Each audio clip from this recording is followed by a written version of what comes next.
as she continues to be monitored by the doctors there at the King Edward VII Hospital in London. Well, let's talk to the royal commentator, Rafe Heydel-Mankoo, who joins us live from the King Edward VII Hospital. Good evening. Thank you for joining us. It has come as a shock, hasn't it? We knew the Queen was ill. We knew she'd had to cancel an engagement. And, of course, that in itself rare as hen's teeth. But the news that she was being taken to hospital this night, most unexpected, not least because it's so rare for the Queen to agree to be hospitalised. That's right. I mean, we've known the Queen to have robust health for a great number of years. The last time she was admitted to hospital was in 2003 for an operation on her leg. And so we know that this decision would have been taken after serious consideration.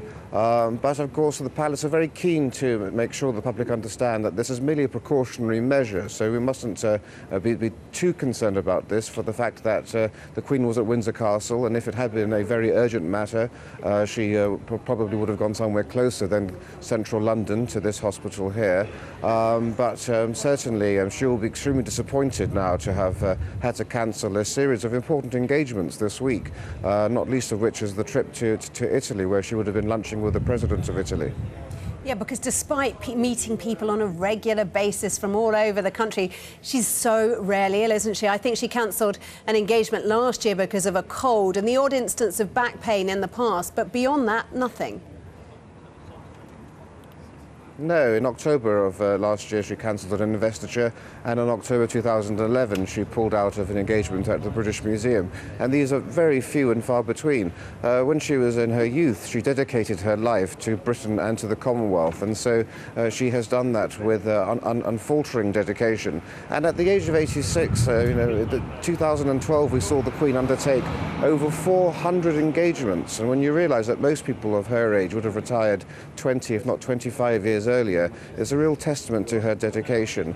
She does not like going into hospitals, and she would have hoped to have avoided this. But we can hope that 2 days, we're told, is probably the period that she'll be there. So we can only hope and pray that she will be out in a couple of days. And just tell us a little bit about what she is going to miss, because the Palace have told us that all engagements now for the coming week are to be postponed or cancelled. That's right. Well, we first heard on Friday that she was going to be unable to attend an event in Swansea, part of the St David's Day celebrations, which was involving the 3rd Battalion, the Royal Welsh. And the Queen would have been sorely disappointed to have missed that, because her connection with the military is very strong, and she's very keen to support them at all times.